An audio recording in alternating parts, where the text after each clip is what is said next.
In the vast theatre of history, the spotlight often lingers on the familiar empires: Rome, Egypt, China, their stories chiselled into the fabric of time. Yet, lurking in the shadows are the empires you've never heard of, whispering tales of grandeur and oblivion. Imagine empires that sprang up like oases in a desert, thriving amidst giants, only to slip into the silence of forgotten scrolls. From nomadic Khazars embracing Judaism in the steppes to the Aksumites etching churches into African rock, these are not just footnotes. These are testaments to human ambition, resilience, and the ultimate embrace of obscurity.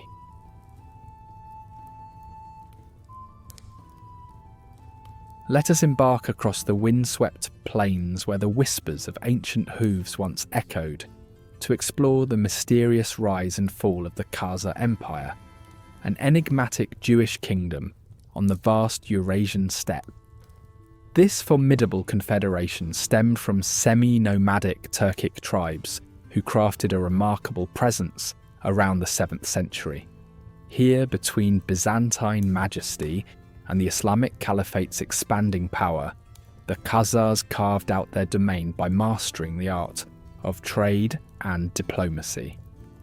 As they harnessed the flow of goods along the Silk Road, the Khazars emerged not as simple nomads, but as gatekeepers whose influence stretched from the northern Caucasus to the fertile lands around the Caspian Sea.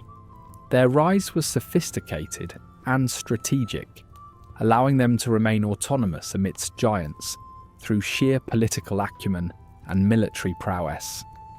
Governed with an astounding adaptability, they shaped a diverse yet unified empire that seemed immune to the fate of larger, more unwieldy states. The Khazars absorbed innovations, integrated cultures, and, perhaps most surprisingly, converted to Judaism en masse in the 8th century. This confounding choice has left historians fascinated over the centuries. Was this conversion a masterstroke of diplomacy that struck a balance between keeping Christian and Muslim advances at bay while maintaining their independence? Their conversion wasn't purely a religious maneuver, but a bold assertion of their distinct identity, a marker of sovereignty amid a bifurcated religious world. Adopting elements of Jewish law and Hebrew as a governance language, the Khazars forged a lifestyle uniquely their own. Jewish scholars flocked to their cities, merging theology with governance in unheard of ways, fostering a tapestry of coexistence where Islam, Christianity, and native beliefs mingled under a Jewish ruling class. In this eclectic empire, cultural diversity wasn't merely tolerated, it thrived. The Khazars attracted a mosaic of peoples, creating an environment where persecuted groups found refuge, and coexistence was more norm than exception. Art, literature, and music blossomed amidst the confluence of cultures, driven by the vibrant exchange cradled in their cities, bustling hubs that echoed with the sounds of lively trade routes connecting east to west. In this crucible, the Khazars' embrace of diversity was their strength, cultivating a society defined by mutual respect and rich philosophical exchange. Yet no empire thrives purely on ideals. The Khazars excelled economically and militarily, vital cogs in their sustained success. Their control over critical trade routes made them a linchpin of the Silk Road's economy. Here, silk and spices flowed as surely as water, and with them, ideas and technologies. This bustling commerce was mirrored in the distinctive clang of minted coins bearing symbols like the Star of David, both testament to their financial acumen and a proud testament of cultural identity. Fueled by an economy as sophisticated as it was robust, their military strategies mirrored their diplomatic agility. Khazar warriors, masters of swift and decisive cavalry tactics, patrolled their vast domains with precision, Their open plains enhanced their mobility, allowing for quick, coordinated responses to threats. Their cavalry was legendary, and their military alliances, particularly with Byzantium, highlight a strategic depth that balanced suppression with diplomacy. Despite their prosperity, the Khazars faced swelling tides of external and internal pressures that would herald their decline.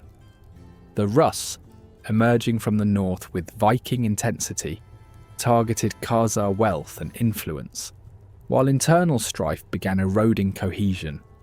Succession disputes simmered with religious shifts and economic tensions, while external threats conspired to weaken Khazar resolve. The rolling tide of history is relentless, and as both Byzantine ambition and Rus's strength mounted, the Khazars' dominion started to unravel. By the 10th century, the Khazar Empire's twilight loomed near as critical defeats from the Rus dismantled their power. Their grip over trade routes slackened, cities fell quiet, their bustling marketplaces abandoned. Without monumental ruins to tell their tale, the Khazars faded into history, like footprints on sand, their empire a serendipitous ghost echoing the transient nature of power. Assimilation, diaspora, or simply fading into surrounding cultures, what became of them remains a mystery. Despite their disappearance, the Khazars have left echoes resonant across time. Their narratives tease us with lessons of multicultural integration and resilience, a fascinating reminder that history often dances in the shadows of forgotten tales. Scholars have long mulled over their presence since the 19th century, piecing together a picture from shards of ancient texts and stray artifacts. Their story, equal parts history and myth, speaks to something deeply human: the impermanent nature of empire, the relentless march of time. The legacy of the Khazars is rich with intrigue, a captivating tale of strategy, adaptability, and ultimately, the quiet endnote of a once mighty power. It serves as a stark reminder in the great archive of history, illustrating that even formidable empires can vanish with barely a trace, yet leave behind whispers of their once great presence. Their narrative endures as a haunting reminder of the past's hold over the present, as real and compelling as any campfire tale spun by the light of forgotten stars.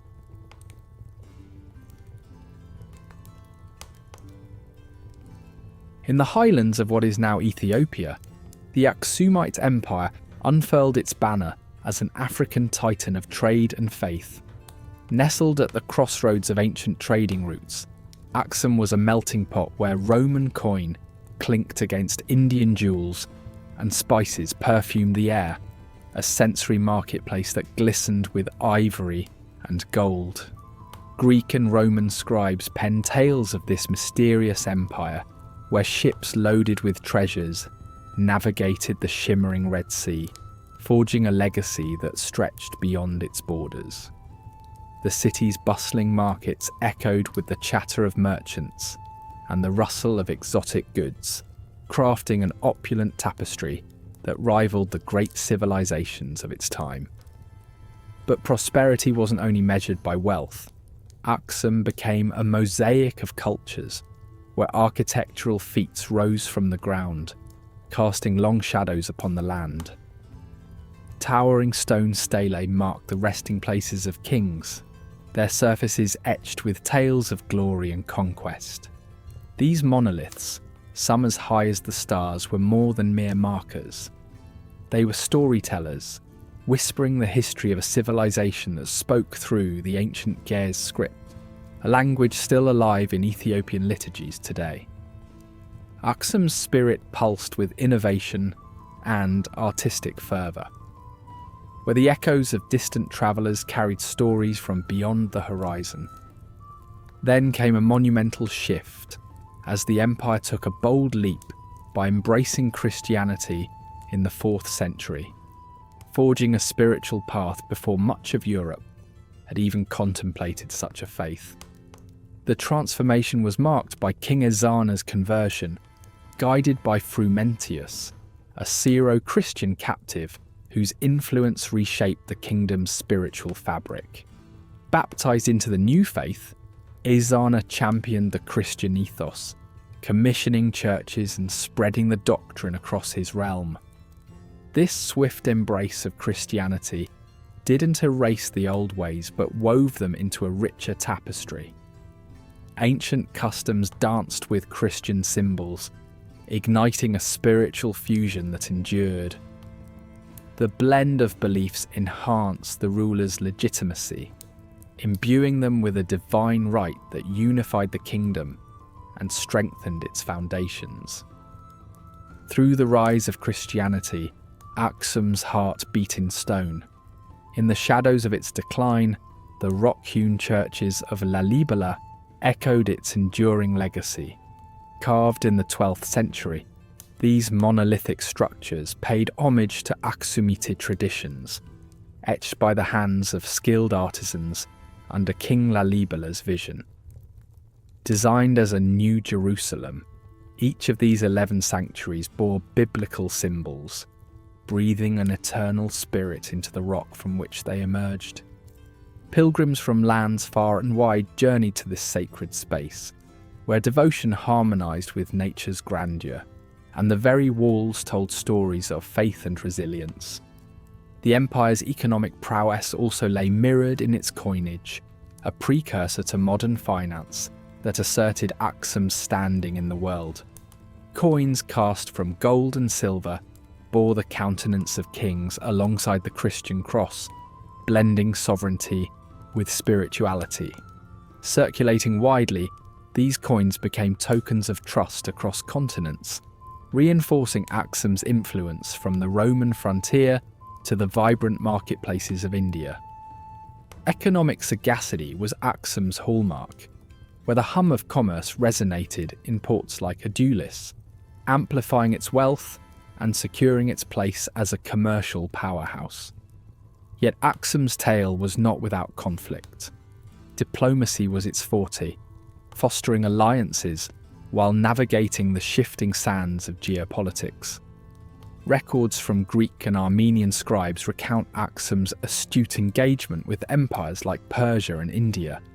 Diplomatic dances often involved marriage pacts and economic treaties rather than swords. However, Aksum was no stranger to warfare, wielding its naval strength to control the Red Sea and secure its trading veins. The balance of diplomacy and military prowess sustained its dominance, a delicate strategy that played the chessboard of power with grace and guile. As twilight crept upon the empire, Aksum faced a confluence of challenges. The 7th and 8th centuries saw external and internal pressures gnaw at its core. Climatic fluctuations, withering the land with drought, eroded its agrarian base, leading to a perilous decline in sustenance. As trade routes diverted due to the rise of Islam, Aksum's coffers emptied, weakening its grasp on authority. A shifting geopolitical landscape and internal discord further frayed the empire's unity, as military pressures and societal tensions whispered the beginning of an end. Even in collapse, Aksum's secrets awaited discovery beneath layers of history. Archaeological endeavours unearthed artefacts that shone light on its intricate society. From clay vessels whispering tales of daily life to coins, attesting to its opulence. Royal tombs unravelled narratives of spiritual depth, adorned with carvings that echoed a bygone grandeur. Each find stitched together a picture of a society rich in philosophy and ethos, its remnants a testament to an ancient sophistication. Today, Aksum lives on as a cornerstone of Ethiopian identity. The Ethiopian Orthodox Church, deeply rooted in Aksumite Christianity, forms a spiritual bridge to an illustrious past. Festivals and symbols, the iconic Ethiopian cross, pay homage to Aksum's indelible imprint. As Ethiopia strides forward, Aksum's legend fuels resilience, a beacon of innovation and cultural dynamism. In classrooms and rituals, the empire's legacy breathes, inviting reflection on a chapter of human history where stone and spirit converge to shape an enduring narrative.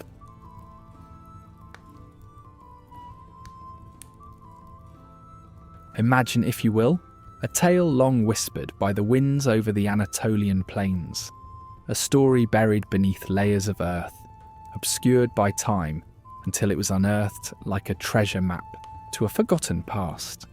In the late 19th century, European scholars stumbled upon the remains of the Hittite Empire, which had once lingered in the shadows of historical myths. Initially dismissed as mere folklore, these ancient rulers emerged from obscurity when archaeologists uncovered the ruins of Hattusa, the Hittite capital. Imagine the thrill when thousands of clay tablets surfaced, each etched in cuneiform, revealing the intricacies of a civilization long silenced by the sands of time. These tablets spoke of diplomacy, trade and warfare, capturing the sophistication of an empire that once echoed through history.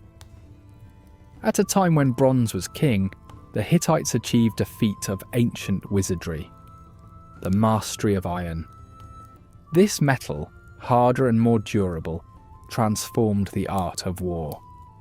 It was a secret closely guarded, a gift from the gods themselves, some would say. With iron, the Hittites forged weapons that set them apart, allowing them to stand as a formidable power amidst neighbours who clung to bronze. Their skill in ironworking stood as both metaphor and reality, demonstrating the resilience that defined their empire. As they honed their craft, they not only secured their empire, but paved the way for the Iron Age, a period that would transform civilizations who rose long after the Hittites themselves had fallen. Central to their dominance was the chariot, a symbol of Hittite ingenuity that redefined warfare. Light, fast, and beautifully deadly, their two-wheeled chariots were feats of engineering and strategy combined. Training turned these vehicles into instruments of fear and awe. On the battlefield, they were storms on wheels, charged with the favour of the gods. The Battle of Kadesh is a testament to their prowess, a colossal clash with the Egyptians that still fuels debate among historians regarding its true outcome. Yet its mere scale highlights the tactical innovation the Hittites brought to the ancient stage, a craft not only of iron, but of the imagination. In the Hittite world, the divine and political were intertwined, as inseparable as shadow and light. Treaties were not simple agreements, they were solemn vows witnessed by the pantheon of gods. The great king, wearing the mantle of both ruler and high priest, bridged the earthly and the spiritual through diplomacy. Take the Treaty of Kadesh, crafted after the famous battle. Inscribed on silver tablets, it stands as one of the earliest international agreements, calling upon divine forces to ensure its terms were upheld. This heavenly blend of reverence and statecraft kept the Hittites bound to powers both celestial and terrestrial, creating a world sustained by faith as much as by soldiers. Against this backdrop of power and spirituality, the city of Hattusa stood as a symbol of the Hittite heart.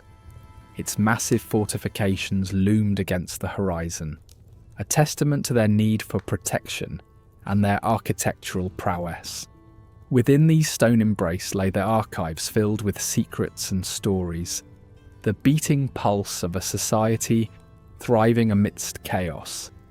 As you wander its ruins today, you might still hear the whispers of its past inhabitants, as if their spirits linger among the lion gates and palaces, bridging the abyss of time with histories left waiting to be unearthed. Hittite mythology, a complex tapestry of gods and heroes wove through the fabric of their lives. Imagine tales of Tarhunt the storm god, wielding the forces of nature, and Hebat, the nurturing Earth Mother. Her embrace felt in the fertility of the fields. Their myths, carved painstakingly into clay tablets, spoke of cosmic battles and divine intrigue, indicating a universe in eternal flux, reflecting the turbulence of their own existence. Rituals, festivals, and sacrifices were a beat in the rhythm of daily life, ensuring divine favour in times of peace and war alike. Yet, like all empires, the Hittites were not immune to the relentless march of time and calamity. Their fall came not as a crescendo but as a fading note, muffled by a series of misfortunes. Droughts, invasions by the enigmatic sea peoples, and internal discord unravelling their cohesion. As Hattusa crumbled, the Hittite flame flickered out, leaving behind a void filled only with fragmented myths and foreign records. The silence that followed erased them from contemporary memory, yet their echoes endured, subtly influencing the powers that rose in their wake.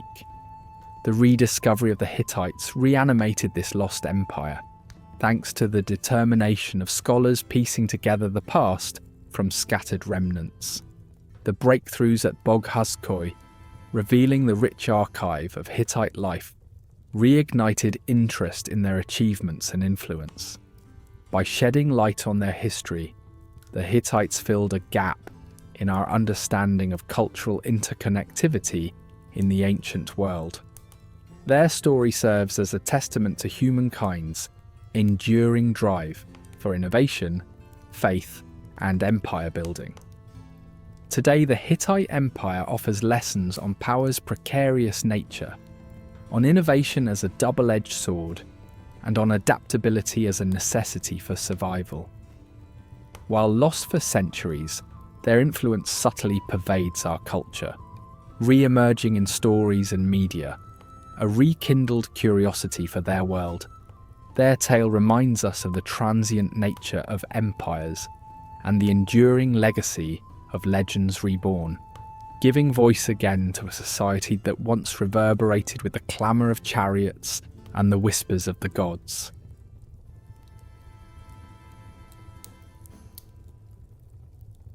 Once, amid the turmoil of the Fourth Crusade, a tale of unexpected conquest unfolded in 1204. A mission set to reclaim Jerusalem took a stunning detour as crusaders, ensnared by debts and political intrigue, turned their gaze toward Constantinople. They stormed the grand city, a mosaic of ancient relics and golden splendour, but not as a force of Islam, rather as Christians taking from Christians. This act blurred alliances and sowed distrust across Christendom, a paradox that shifted the entire world order. Walls that had witnessed centuries of Byzantine glory now echoed with betrayal, and treasures of faith became mere spoils for disillusioned warriors. From the disastrous fall of Constantinople arose the Latin Empire, a fledgling realm built upon this grand ruin. Imagine the opulent Byzantine palaces seized by Latin lords, where foreign tongues now filled the halls that once resonated with Eastern chants. It was a patchwork state, an awkward hybrid of cultures, never meant to fill the shoes of Byzantium. Laden with suspicion, and never truly trusted by its orthodox subjects, the Latin Empire struggled with its identity from inception. It teetered like a top-heavy tower, challenged from within by ambitious leaders who understood conquest but not governance. Cultural clashes between the Latin rulers and Byzantine Greeks proved insurmountable. The Western traditions of the newcomers disrupted the time-honoured Byzantine systems. Latin cavalry trod streets once vibrant with Byzantine customs, while Byzantine Greeks bristled at what felt like unwelcome guests in their own city.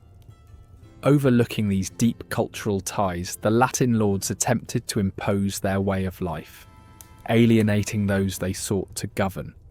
This was not just a change of leadership, it was an affront to an entire way of life, fueling a silent war of identity rather than arms. Beyond the walls, the Latin Empire faced external threats from every direction. Bulgarians, the Nicaean Empire, and Byzantine exiles all watched, eager to reclaim lands lost to the ambitious but faltering Latin rulers. The empire's defensive strategies were weak, alliances fragile, as it was swarmed by adversaries who held both grudges and claims. Battles like Adrianople in 1205 served brutal reminders of the empire's vulnerability, with its forces often routed by more cohesive foes. Despite its formidable walls, Constantinople could offer little assurance against leaders driven by revenge and aspiration. Within, the empire battled corruption and ineptitude. Ambitions ran unchecked amongst nobles who saw personal enrichment as a higher calling than empire's prosperity. Like termites in rotted wood, corruption gnawed at the empire's core. Part-time soldiers and unreliable mercenaries augmented the ranks, leaving the population vulnerable. Allegiances, bought and sold, left governance a forlorn shadow of its intended grandeur. The Latin Empire became a cautionary tale, a study in how power and ambition, unsupported by unity, led to swift decline. Meanwhile, the Empire of Nicaea grew in strength from the Byzantine ashes, a beacon of resilience and determination, forged by survivors and visionaries.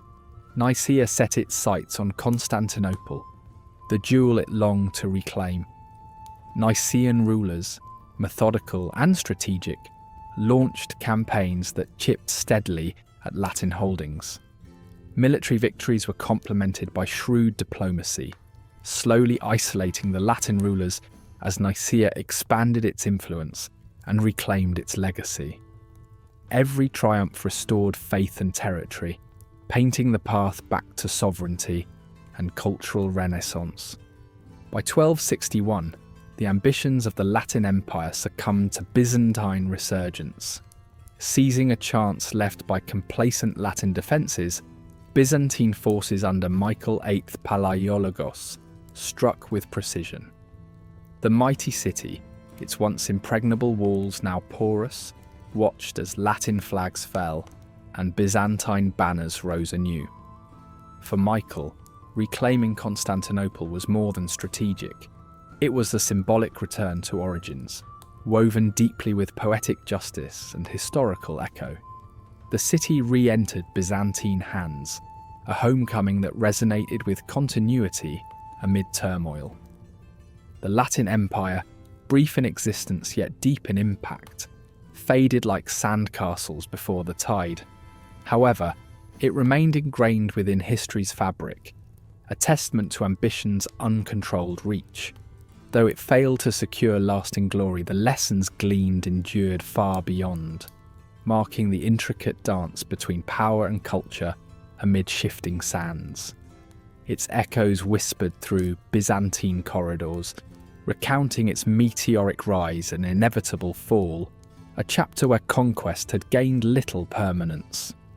In aftermath, cultural exchanges richened Eastern and Western practices. Despite initial imposition, Latin practices influenced Orthodox rituals, and Byzantine art seeped into Western portrayals. Artifacts and mementos unearthed speak not merely of conquest, but of layered histories where arms met art, creating lasting legacies.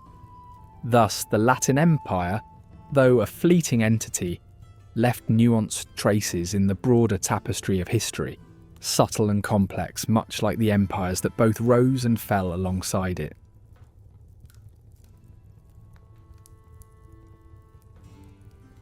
In the wake of Constantinople's fall to the Fourth Crusaders in 1204, the fractured landscape of the Byzantine world gave birth to a new entity on the Black Sea coast, the Empire of Trebizond.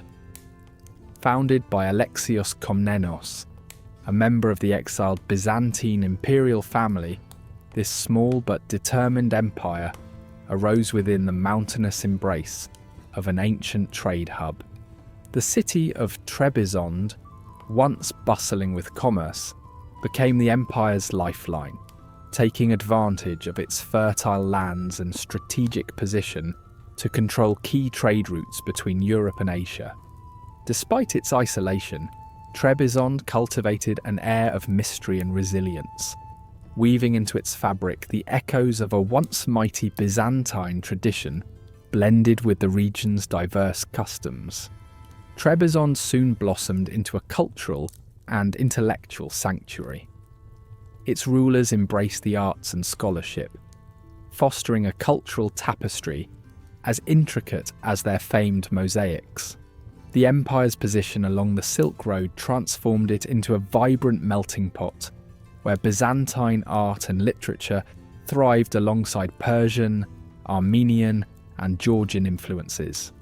The capital's frescoes and mosaics mirrored the grandeur of Constantinople, while caravans brought not only silk and spices, but also ideas and philosophies. This blend of cultures and traditions under the Komnenos dynasty created a vibrant, albeit complex, social fabric. A place where Persian poets found kinship with Byzantine scholars and Armenian traders made deals with Georgian merchants. Survival in Trebizond required adept political manoeuvring, sandwiched as it was between the rising Seljuks, resurgent Byzantines, and expansive Mongols. The emperors of Trebizond refined diplomacy into an art form, expertly playing stronger powers against each other to sustain their empire. They crafted alliances with the precision of a stonemason fitting stones, acknowledging the necessity of yielding when needed, but fiercely safeguarding their sovereignty. The mountainous terrain provided a fortress, a natural defence that allowed them to secure their borders and resources. This strategic cultivation extended to the Black Sea trade, where the empire thrived economically by levying tolls and maintaining a lucrative exchange of silk and spices amidst the political upheavals. Economic prosperity in Trebizond was intertwined with its position as a key player on the Silk Road. The bustling port of Trebizond facilitated an extensive trade network, filling its harbours with silks, spices and metals, underpinning its economic foundation with a steady flow of tariffs and taxes. The fertile lands beyond its coastal mountains further boosted its prosperity, dotted with olive groves and vineyards that sustained both the populace and the treasury. This financial stability allowed Trebizond's citizens to enjoy a relatively high standard of living compared to other Byzantine remnants. Merchants and artisans flocked to the city, enriching the cultural and intellectual landscape and underscoring Trebizond's presence on the fringes of empire. Amidst the empire's prosperity, the lives of the common folks and the aristocracy diverged yet remained intertwined by the land's bounty and the demands of survival. Peasants toiled amidst the fertile valleys, their days dictated by the rhythms of agricultural cycles, marked by communal celebrations and spiritual gatherings. Despite their arduous labour, they found solace in the empire's religious and cultural life. Meanwhile, the aristocracy inhabited a world of privilege, navigating intricate political landscapes while indulging in the arts and intellectual pursuits. The noble estates symbolised opulence, yet their tenants understood their fortunes were tied to Trebizond's precarious balance of power, relying on the labour of those who worked the lands. Religion played a pivotal role in shaping Trebizond's identity, casting it as a spiritual bastion amidst a sea of adversaries. The Orthodox Christian faith unified its people and legitimised the rule of the Komnenos dynasty. Monasteries and churches dotted the land, serving as centres of learning and faith. their illuminated manuscripts and rich artwork reflecting a blend of Byzantine, Armenian, and Georgian traditions.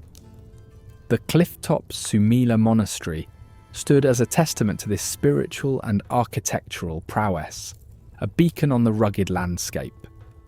Religious ceremonies and festivals, with their grand processions and venerated relics, reinforced community bonds and spiritual continuity. However, Trebizond's existence was ever threatened by external foes and internal discord. The Mongols, casting a long shadow from the east, loomed large, their fluctuating favour a delicate balance for the Trapezuntine emperors to manage. To the south, the Seljuk Turks remained a persistent threat. Additionally, internal power struggles among noble families tested the empire's stability, leading to occasional civil strife that diverted focus from external dangers. Despite these challenges, Trebizond's emperors mastered the art of survival, playing the delicate game of diplomacy, military preparedness, and strategic tribute. In the 15th century, the Empire of Trebizond faced its greatest challenge as the Ottomans, under Sultan Mehmed II, turned their sights upon it. The ensuing conquest in 1461 saw the empire's defences crumble under Ottoman might, extinguishing this Byzantine enclave. Yet, even in defeat, Trebizond's legacy endured.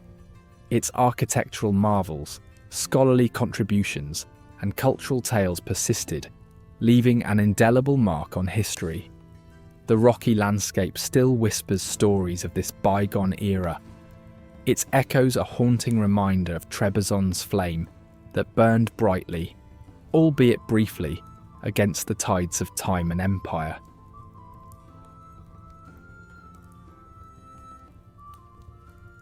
In the heart of the Indonesian archipelago lay the Majapahit Empire, a monumental force hidden from much of today's global narrative, but rich with tales of grandeur and influence. Imagine Java not as a mere island, but as the pulsating centre of a naval empire during the 14th century, its reach expanding through a web of 98 tributaries across maritime Southeast Asia. Spices were its lifeblood, cloves and nutmeg mingled in the salty air of its bustling ports where trade languages converged. The scene unfolds like a living tapestry, vibrant and aromatic, with ships' colourful sails dotting the horizon as they navigated the waterways that were both commerce roads and cultural conduits. Majapahit thrived not on brute force, but by weaving a delicate syncretism of Hinduism, Buddhism, and animist traditions, crafting a singular mosaic of spiritual and cultural identity. The empire's journey started in the tumultuous decline of the Singhasari kingdom. A young prince named Raden Wijaya founded Majapahit in 1293. Born from adversity amidst Mongol threats and domestic turmoil, the empire took its name from the Maja fruit, a nod to the bitter origins of a future sweetened by dominion. Wijaya's ascent was marked by shrewd alliances and strategic cunning, navigating betrayals and capitalizing on Java's natural trade routes. His legacy laid the foundation for an empire that rose from regional power to a central figure in Southeast Asia, underpinned by its seafaring prowess and diplomatic finesse. The 14th century heralded the golden age of Majapahit under the leadership of the legendary Prime Minister Gajah Mada. His vow, the Sumpah Palapa, to unite the archipelago became a cornerstone of his political and military blueprint. Gajah Mada's vision transformed Majapahit into a regional superpower, not merely through conquest but by masterfully intertwining swords with trade and sacred texts. Under his guidance, culture flourished. Epic poetry like the Nagara Kritagama flourished, detailing an idealized kingdom where spiritual and economic achievements were inextricably linked. Majapahit's ports buzzed with traders from India, China and beyond, creating a linchpin for the empire's dominance in trade, especially with its famed gold, textiles and rice exports. This era was a vibrant tapestry of rituals, commerce and grand ceremony. Majapahit's naval supremacy was legendary, its fleets personifying the empire's lifeline and its defence. Commanding massive fleets of warships known as junks, the empire's engineers honed their designs by amalgamating indigenous methods with borrowed innovations. This naval prowess was notably tested against the Mongol threat, where Majapahit forces deftly manoeuvred through the archipelago's complex terrains, turning the tide against larger forces. The fleet's dominance secured more than just defensive victories. It facilitated cultural exchanges and safeguarded the empire's trade routes. Life within the Majapahit courts was an intricate play of opulence and ritual, woven with the empire's Hindu-Buddhist ethos. Politics, ceremony, and spirituality converged in grand events marking royal milestones, intertwined with the court's daily governance. Scholars, poets, and emissaries filled these courts, their narratives blending majesty with mundane realities. The society was a vivid contrast of sumptuous elite feasts and communal ceremonies binding commoners in shared reverence. Even as we delve into Majapahit's practices, we find syncretic beliefs meshed with every facet of life. The emperor, seen as a divine intermediary, ruled a world animated by spirits and myths. Rituals were soaked in the mystical, punctuating both governance and daily life. From protective amulets to palace sorcery, these practices reflected a universal quest for order, revealing a peculiar yet poignant parallel to today's world. The empire's untapered influence branched into the famed spice and silk routes, commanding major maritime channels connecting Asian civilizations. Trade was not mere commerce, but a tradition-entrenched lifestyle, where spices like cloves and nutmeg held both economic power and mystical allure, revered for their preservative properties and intoxicating scents. The empire stood as more than a trade hub. It was a crossroads of culture where merchants became ambassadors, weaving diplomacy into commerce. Bustling ports reflected strategic thought, critical for geopolitics, as they were for spreading the perfume whispers of economic power that transcended culture and time. However, by the late 15th century, the empire faced inevitable decline. Internal strife, filled with political intrigue and succession disputes, unravelled its once cohesive rule.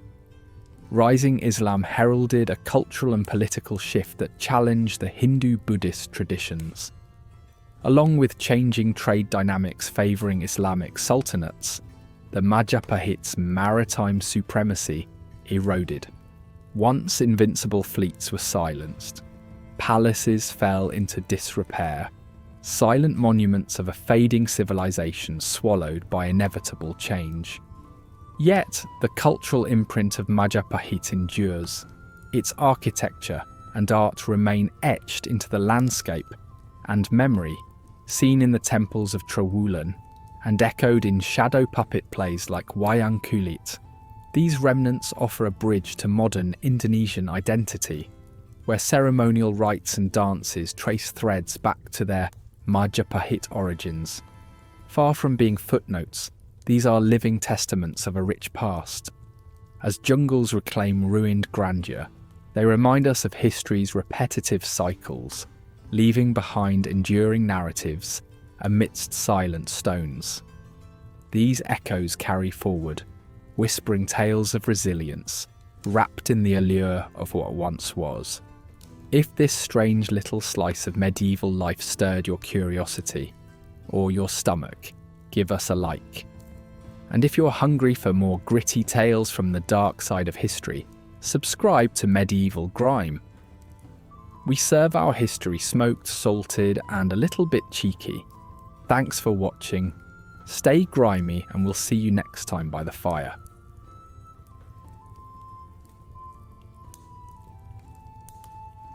In the windswept deserts of northwestern China, a tapestry of sand and whispers hides the tale of the Western Xia, a kingdom once vibrant, now veiled in obscurity. Among histories overshadowed by grander narratives, the Tanguts, the people of this forgotten realm, etch their story through the relentless passage of time. Straddling the Silk Road, this empire flourished for nearly 2 centuries, a sanctuary of unique script and steadfast Buddhist devotion, only to crumble under the uncompromising force of Genghis Khan's Mongol legions. Imagine an empire speaking its own language, constructing cities that rose defiantly against the harsh desert and crafting a tapestry of governance and culture, now buried beneath history's relentless sands. The Tangut people, with roots in the Tibetan plateau, were architects of an identity woven with threads of language and resistance. Their script, an emblem of defiance against cultural domination, became a pillar of their administrative and everyday life. Fervently Buddhist, they adorned the landscape with monasteries that whispered tales of spiritual introspection and resilience, embodying beliefs that anchored their lives amid existential uncertainties. Art infused with Buddhist iconography mirrored their aspirations and preoccupations, drawing a boundary of identity as distinct as it was profound. Western Xia's geographic stage, nestled between the Ordos Desert and the Tibetan Plateau's rugged heights, was as much a strategic fortress as a bastion of life. Cities built of rammed earth stood like silent sentinels, their designs speaking of survival bent on resilience. The air carried scents of incense from grand monasteries, where statues told stories through their silent gazes. Amid the arid landscape, irrigation defied nature's severity, nurturing the growth of communities touched by prosperity and burdened by the ever-looming threat of Mongol ambitions.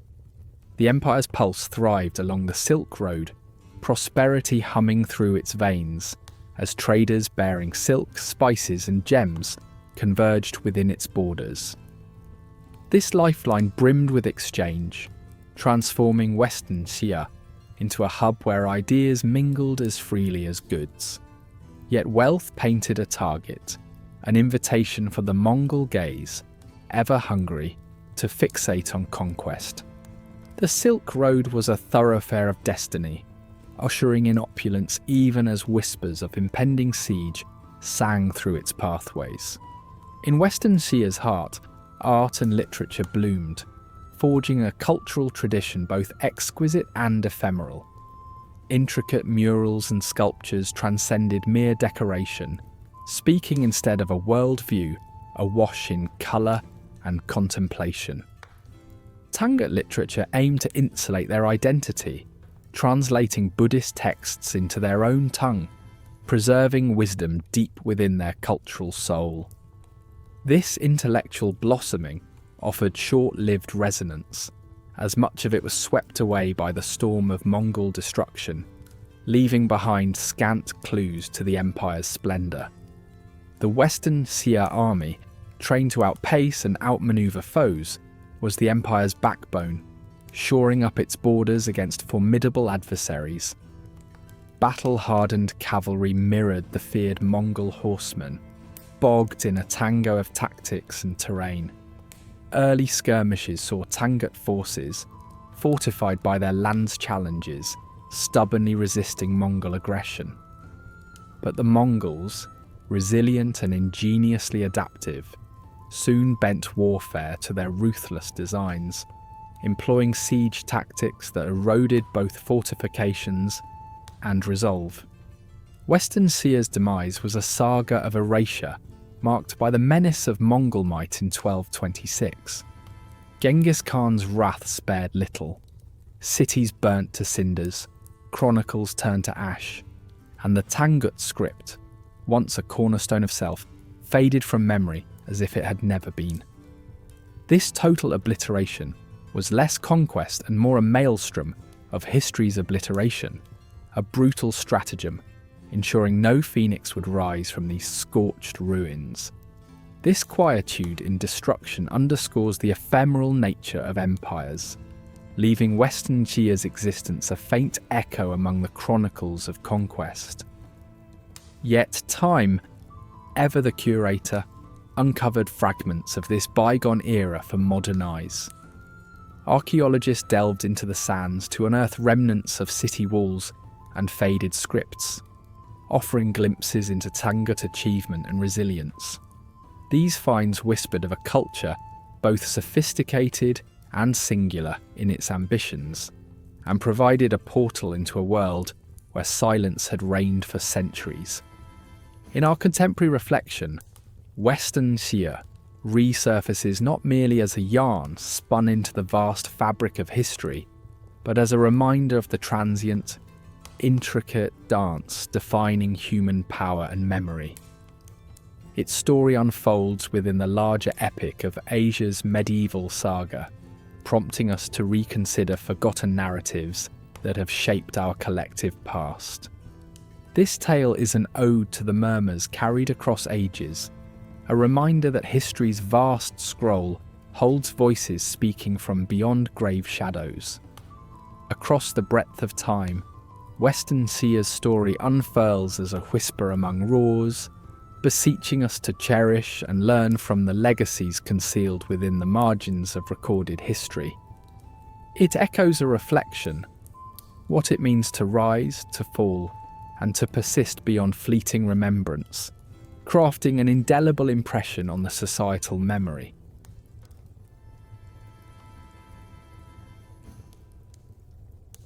Hidden in the rugged embrace of modern-day Oaxaca, the Zapotec civilization thrived for over 1,000 years, crafting a tale woven with ingenuity and spirit.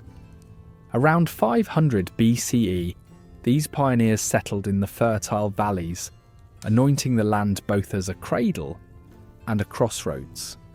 Among active volcanoes, the Zapotecs nurtured maize, beans and squash, transforming the bounty into sustained settlements that vibrated with life. In Oaxaca's vibrant tapestry, natural resources melded seamlessly with Zapotec cultural fabric. The verdant terrain nurtured with terrace farming, and irrigation wasn't just sustenance, it sculpted social dynamics, creating thriving urban centres. The Zapotecs walked a world alive with spiritual undertones, revering mountains, rivers and skies as sacred domains of their gods and ancestors. The land wasn't just scenery, it sang in myths, art and rituals, echoing a profound tie between earth and identity. Amidst this lively vista, Monte Albán rose majestically atop a flattened ridge, standing as both the political and cultural heartbeat of Zapotec society. Founded around the same time as the civilization itself, this city wasn't merely constructed, it was envisioned. Its splendid plazas, resplendent ceremonial platforms, and towering pyramids declared power across the valleys. Not just stone and mortar, Monte Albán was a living metropolis where artisans fashioned exquisite pieces, astronomers plotted the enigmatic heavens, and priests unfurled rituals that mirrored social and spiritual hierarchies. Monte Albán reached into the cores of other Mesoamerican cultures, its elaborate trade routes and intellectual exchanges drawing threads from far lands. Craftsmanship thrived, knowledge flourished, and ceremonial wonders echoed, binding the practical with the mystical in a cosmic embrace. Yet what truly etched Zapotec achievements into the stones were their glyphs. These first hints of a writing system, inscribed on monuments and ceramics, unravelled stories of royal lineages, calendrical rhythms and spiritual dialogues. Though enigmatic to modern scholars, these glyphs whispered a rich legacy of language, their meaning entwined with both earthly and celestial cycles. Central to Zapotec existence was a kaleidoscope of religion and ritual, seamlessly interlacing mythology, astronomy, and divine reverence. Gods, pigments of natural forces, agriculture, and fertility presented their own pantheon, appeased through ceremonies perched atop Monte Albán's sacred pyramids. Here, priests conducted rites calling upon the heavenly to dance with the earthly in synchronicity. A rhythm echoed in the city's heartbeat. Beyond spiritual resonance, these rituals underscored social harmony, marking profound ceremonies within the city's life. A cacophony of celebration, these spectacles wove music, dance and procession into cohesive manifestations of faith and identity. Yet beneath these grand rituals, more intimate devotions occurred within the span of humble shrines, their presence marking a pervasive spirituality anchoring both public and private life. In such roles, palpable yet ethereal, rituals smeared the lines between the sacred and the mundane, threading through everyday life and belief.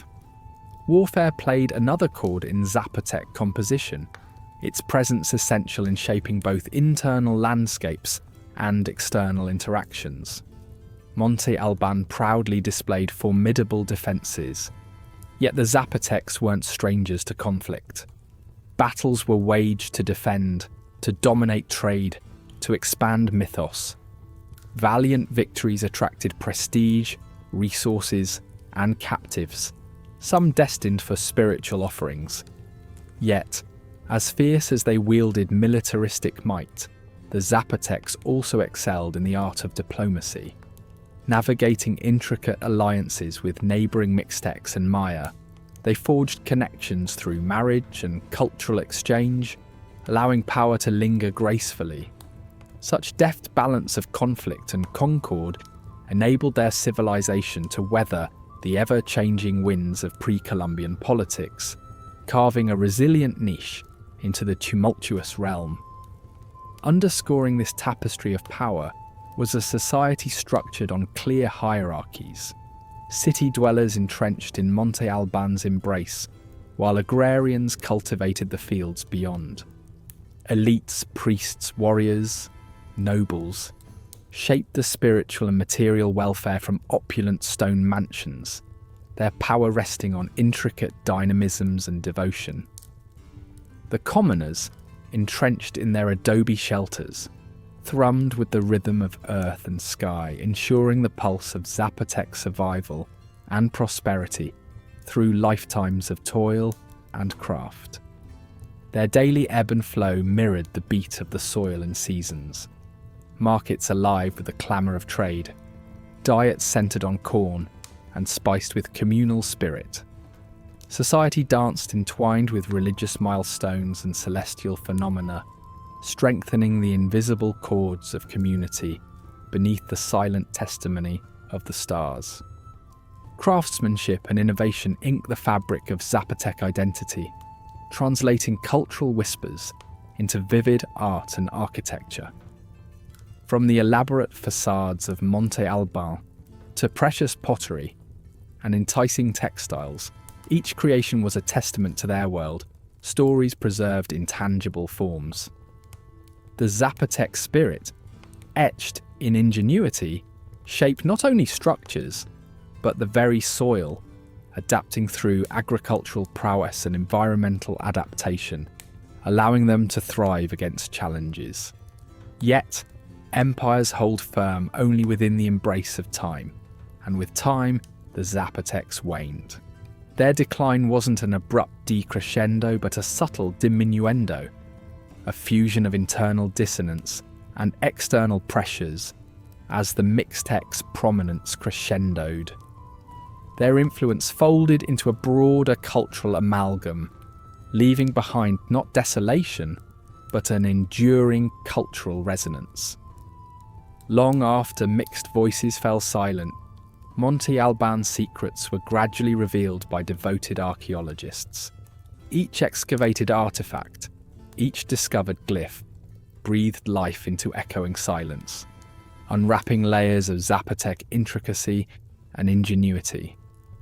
Each whisper from the archaeologist's finds unveils layers obscured by history's veil, reminding us of the rich complexity beyond familiar myths of Aztecs and Maya.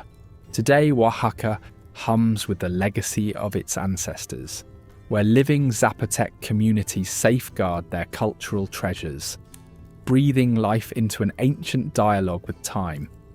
In the echo of their rise and the delicate fall, the Zapotecs left not just ruins but a reminder of human tenacity. Echoes of their voices, tattooed in glyphs, whisper lessons across time, a testament to resilience that defies silent erasure, embracing complex histories and shared human truths.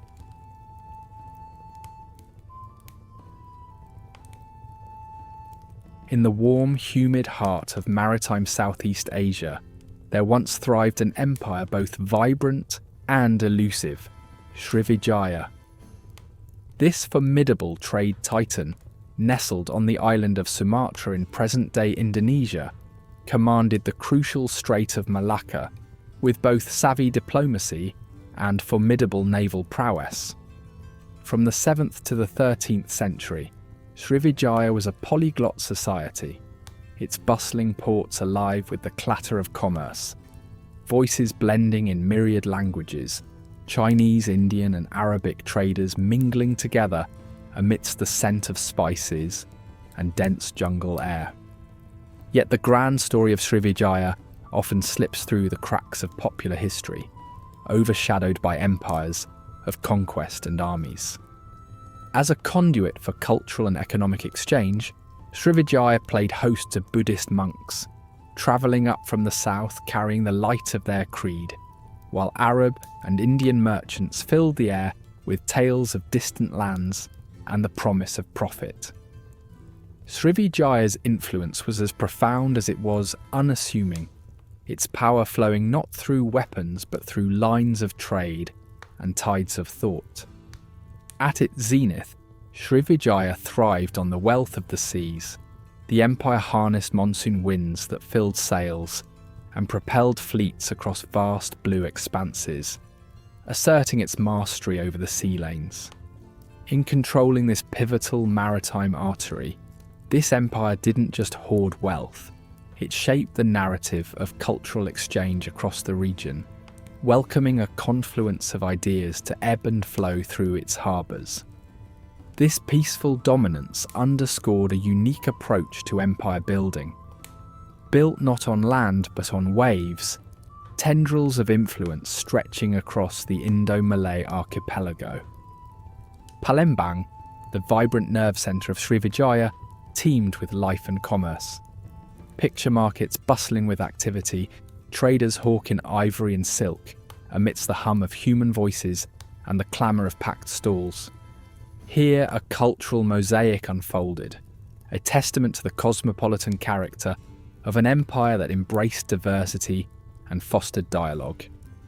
Languages intermingled, new philosophies took root, and religious exchanges flourished. A vivid tapestry woven from the threads of many cultures and beliefs. The spiritual pulse of this world throbbed from Buddhist stupas and monasteries where scholars and monks gathered, saffron robes a striking contrast against lush green surroundings, fidelity and faith binding them to a common purpose. Srivijayan monarchs, fervent patrons of Buddhism, transformed their realm into a sanctuary of learning. Here Buddhism found fertile ground to adapt and thrive, the doctrines blossoming into local interpretations as novel as the tropical flora. The spiritual and cultural exchanges orchestrated by Srivijayan monks extended beyond their shores, notably echoing in the journey of Atisha, an eminent Buddhist scholar whose studies in Srivijaya enriched his thought and later his transformative influence on Tibetan Buddhism. Yet, Like any beacon of human endeavour, Srivijaya too faced the inexorable tide of decline. By the 13th century, this empire of maritime prowess began to wane, its dominance eroded by shifting trade routes, internal discord, and rising powers like the Javanese Majapahit. The once bustling straits with ships cutting swift paths through cerulean waters began to fall silent, still shadows of the thriving arteries they once were. Islam's inexorable spread across the region saw a transformation in religious landscapes, further loosening Srivijaya's grip on influence, until it gradually receded into the quiet hum of history, a slow, dignified departure rather than a catastrophic fall. The veil over Srivijaya was not lifted until the early 20th century, when scholars like George Khazar undertook the painstaking task of piecing together its history, deciphering faded inscriptions and traversing forgotten paths, their discoveries vital in colouring the neglected sketch of Srivijaya back to life. Through dense jungles and beneath layers of soil, remnants whispered of the empire's grand narrative. Elegantly carved stone, artefacts worn smooth by time, each a clue to the tapestry of life and power. Today, Srivijaya's influence is subtly interwoven into the cultural fabric of Southeast Asia. Its legacy endures in the rich traditions of trade, maritime governance, and the enduring cultural syntheses visible within the nation-states of the region. While the artefacts of stone and metal may glitter, its deep spiritual and cultural impact glows brighter still, resonating in the shared histories of its descendants. The Srivijaya story serves as a compelling reminder of a world once connected by trade winds and spiritual pursuits, a narrative that speaks of resilience and cultural illumination against the tides of history. As we reflect on Srivijaya and its like, we encounter the impermanence of power wielded upon the land and sea. Empires rise and subside, but their stories endure, echoing from within forgotten ruins and spirited into the present through tireless exploration and discovery. Srivijaya's rediscovery enriches the historical tapestry, speaking of the human spirit's resilience, its perpetual quest for knowledge, and the richness found in nurturing a legacy of cultural strength rather than mere territorial dominion.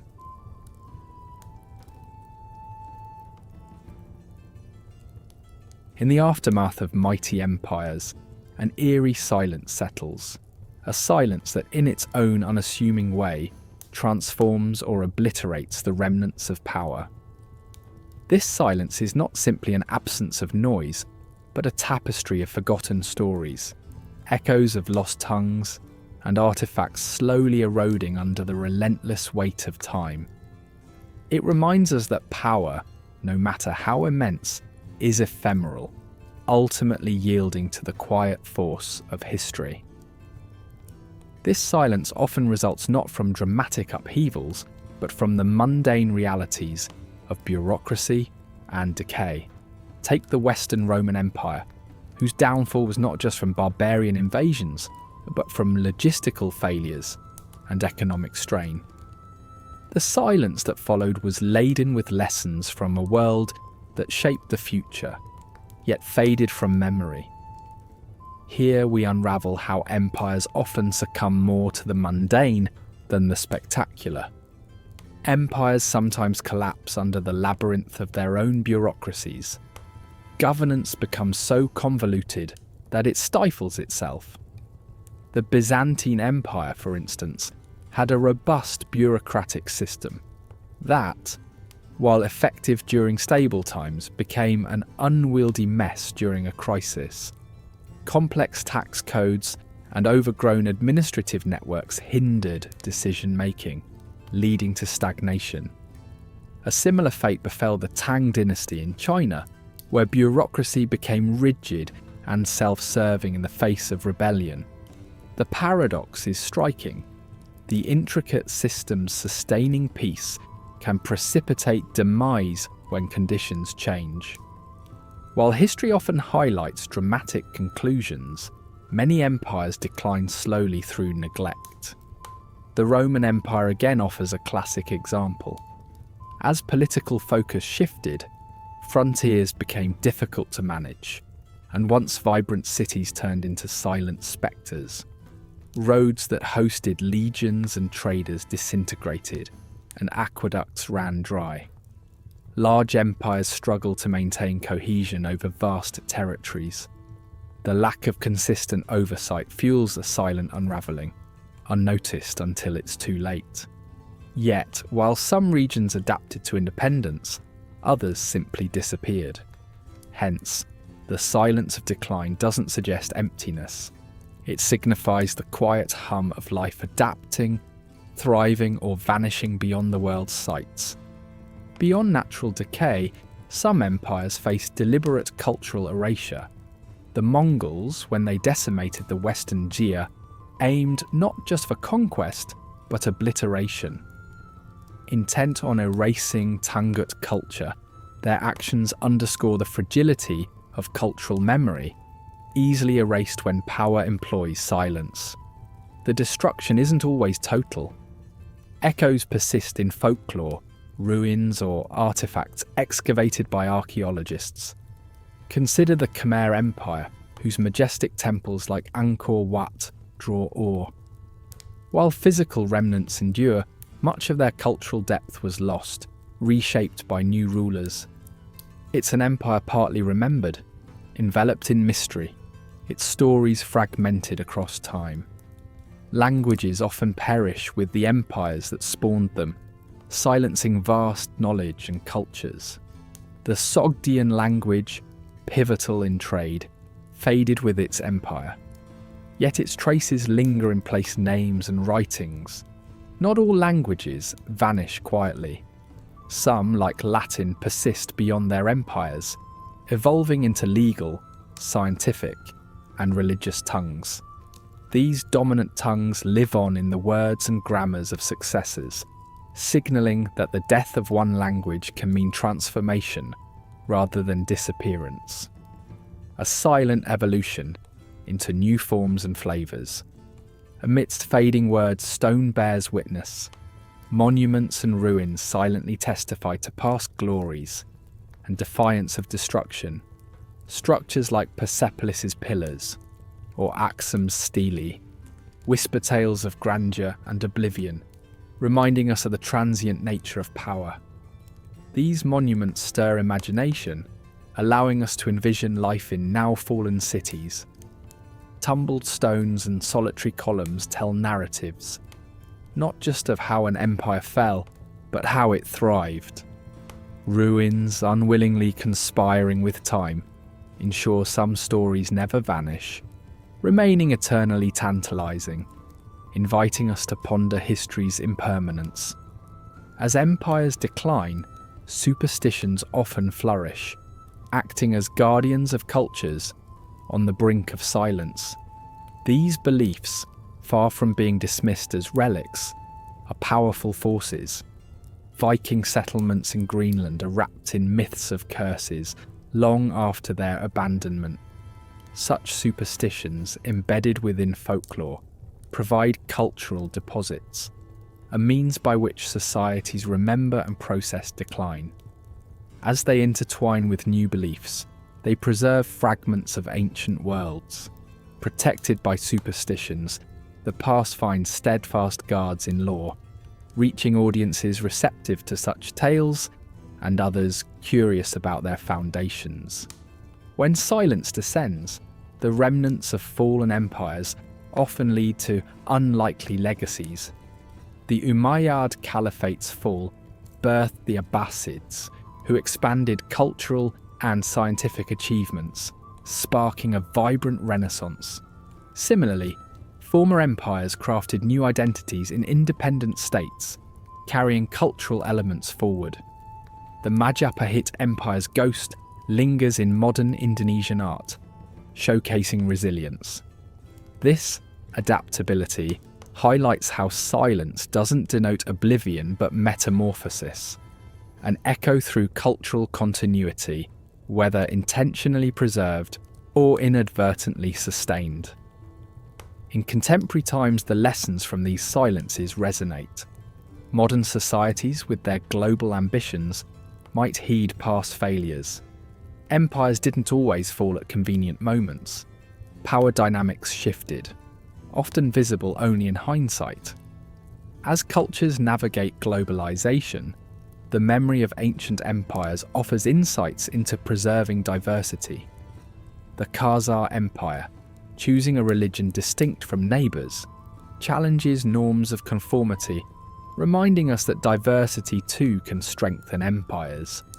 Ultimately, the silence following an empire's fall becomes both a reflection and a cautionary tale, underscoring how echoes, not just their absence, carry wisdom.